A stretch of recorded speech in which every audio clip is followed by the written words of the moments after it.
Hello and welcome. I am Dr. Anil Joshi. Welcome you to my series Iconology and Temple Architecture Perspectives. In this context, we are going to visit today Gadag.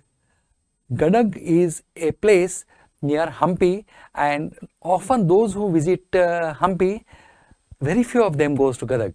But now I'll tell you how much beautiful this Trilokeshwar temple is. So that if you go or you are planning a trip to Hampi, definitely you will go to this small village near Gadag and visit to this temple. It's a beautiful, and let us explore it. Let us find out why it is called so beautiful. So Hampi is beautiful. Monuments of Hampi are beautiful, but even the surrounding places are important. They are also beautiful.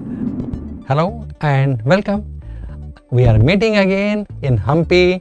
Hampi is very important, not only from those who follow religion, but also for those who follow history, and for also those who want to know why India was called as the most prosperous country in the world, why Vijayanagar was called as the richest town, richer than Rome at its time, that is in 15th century. So for that, it has to meet certain criteria. It has to have a biggest trading center. It was the biggest trading center in Asia as far as horses, diamonds, gold, silver are concerned.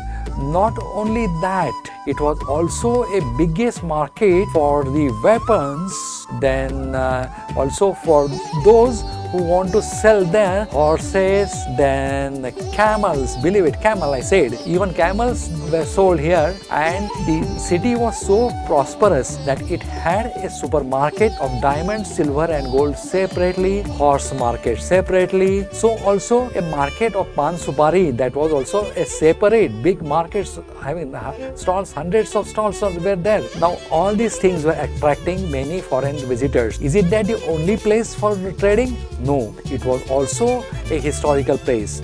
A lot of events mentioned in Puranas and Ramayanas have occurred here. This was a Kishkinda in Puranas, in Ramayana. It was a birthplace of Lord Hanumana. It was a kingdom of Vali and Sugriva, and Prabhu Ramachandra has stayed here while going to Sri Lanka for a couple of days. He has worshipped here Shiva, whose temple is still there, and also there are many other architectural, iconological, temple designing point of view, like a Vithala temple which has got a musical pillar. Here there are plates which can sing. After Vithala temple, you can also see big Gopuram that was there in the Hampi. Big Gopuram, singing pillars of Vithala, and also royal enclosures. Now, royal enclosures means it was a king's palace and a place for activity at that time.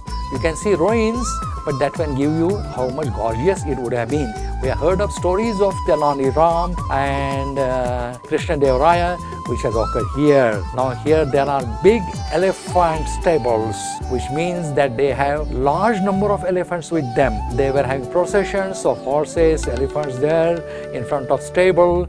Then they have a large zanana, which was including a lotus palace. Then also there is queen's bath, summer palaces. Their queens were staying absolutely in comfort.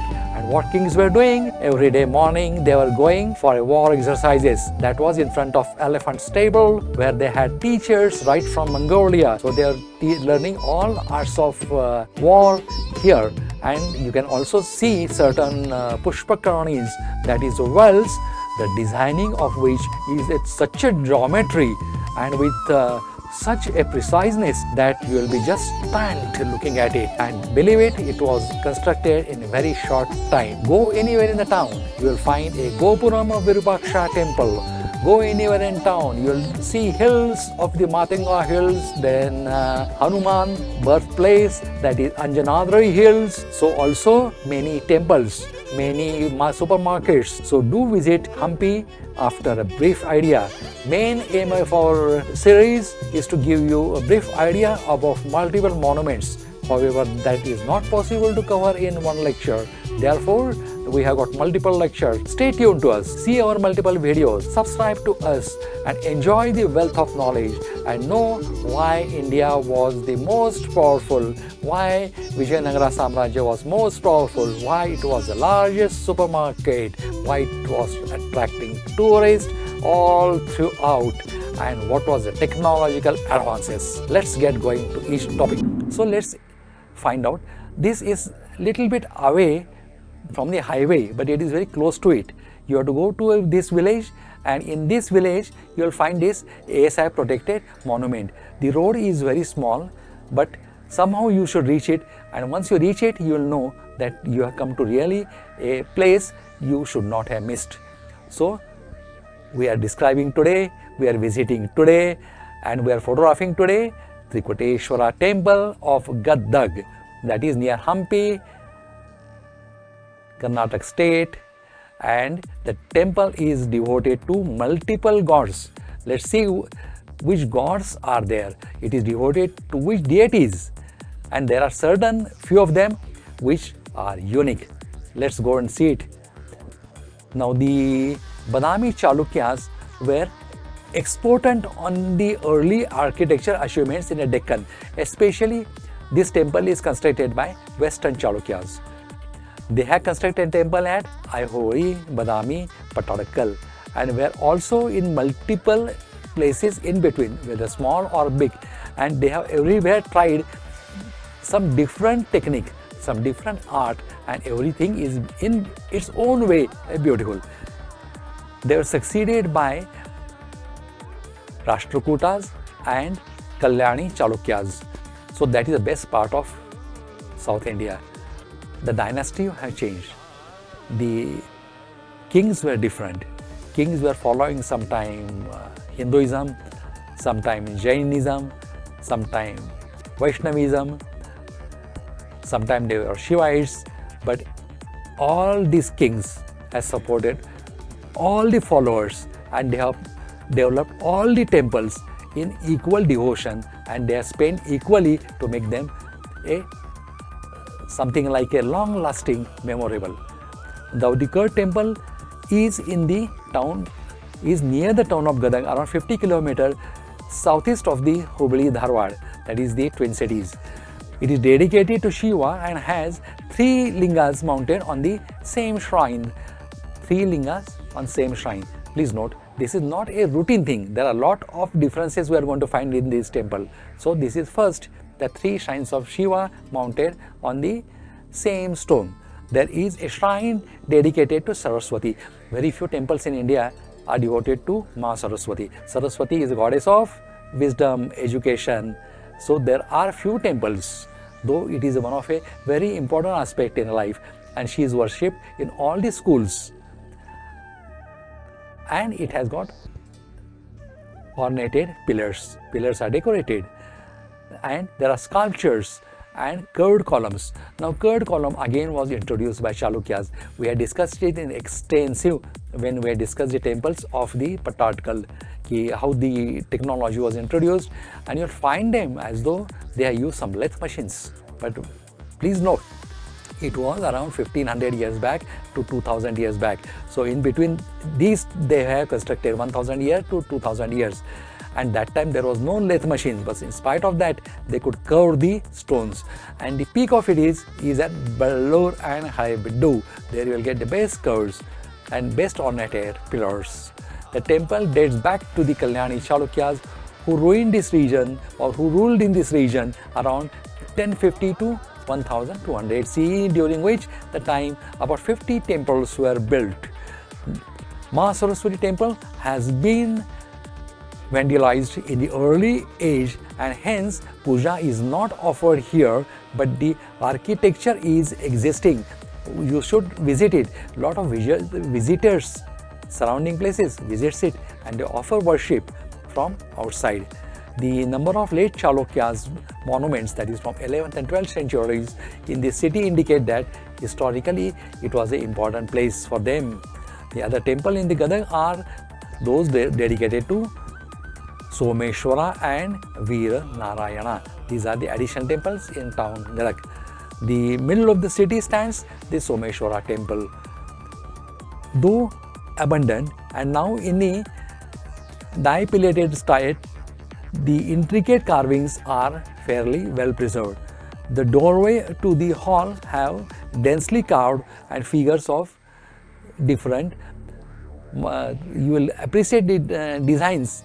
They are very common in all Hindu temples, and these are the curved figures and foliations which will remind you of any Hindu temple, and they are landmark of any Hindu temples anywhere. It was designed and built by an architect called Jagannathachari. So Jagannathachari was the main, they call it Sutradhara in that stage. He was well acquainted not only with the engineering, structural, but also astrology. They were also expert in selecting a soil, selecting the stones, and designing. You can call it as structural also is included in it, and carvings are also included in it. The main shrine has 3 Shiva Lingas representing 3 Murtis on a single base, that is Brahma, Vishnu and Mahesh. The other shrine is dedicated to the goddess of learning, Saraswati.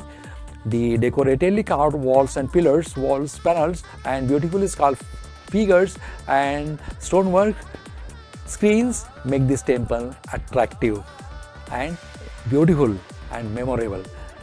Bit away from the town, away from the highway, not much people visiting it, but if you visit it, and when I'll show you the picture, you'll definitely agree with me. The pujas are still offered here occasionally, and but the Saraswati idol is missing. Even while broken, the status is still remarkable and leaves you wondering how beautiful it would have been when it was intact and in earlier days. And adjacent temple, there are 3 shrines dedicated to Saraswati, Gayatri and Sharada. Now again, a unique feature, there are very few temples dedicated to Saraswati, Gayatri and Sharada. These goddesses temples are less. Now we'll watch a few videos which will give you a 3-dimensional idea about these temple, and we'll see in detail then a photograph focusing the close views of the sculptures, then pillars.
We are in the temple of Lakakundi. This is near Gadag. It is a typical Dravidian temple with a large water reservoir. As you know, all the South Indian temple, there is always a Pushkarani or water reservoir adjacent to temple. Look at this pillar, circular, carved. Now to make this technique of circular was unique of Western Chalukyas, or rather Chalukyas. They started it well before in 8th century, somewhere in Pattadkal, and it spread to everywhere. Wherever they constructed a temple, they carried the technology. Now, what is the Gadag architectural style? It is ornated pillars. Then this temple, you can appreciate them. First they were square, then they were made in different shapes. You can see the symmetry, how the pillars are. Some are exactly circular, and those who are circular, they are from the black granite. And look at the polish. Today even you can see your own image in it. They are so well polished, so well kept, well preserved, black ones, that you can really appreciate them. A similar thing exactly you can find in Ballur and Haibeddu. The granite comes from that region. In this region you find the sandstones which are of red color, slightly soft, and this is the temple. Now looking at it, it will remind you of Goa, Tamdi Mahadeva temple, correct. So this will remind you of the Tamdi temple of Goa. It is practically in many ways resembles it because the craters are same. By the Chalukyas, the sanctum enriches the three Shiva lingas, as I told you, the temple, chiseled, stone screens and carved figures. Now we are recollecting what we have seen, what we have heard. Again, take home message: when you go to Gadag, when you go to Hampi, you will remember all these things. So a small repetition, that there is a shrine to the Saraswati with the Trikoteshwara temple with extinguished stone columns, then inclined slabs that serves as a balcony seats are decorated with figurative panels and are overhung by the steeply angled eaves. So these are the, again it will remind you of the Tamdi temple.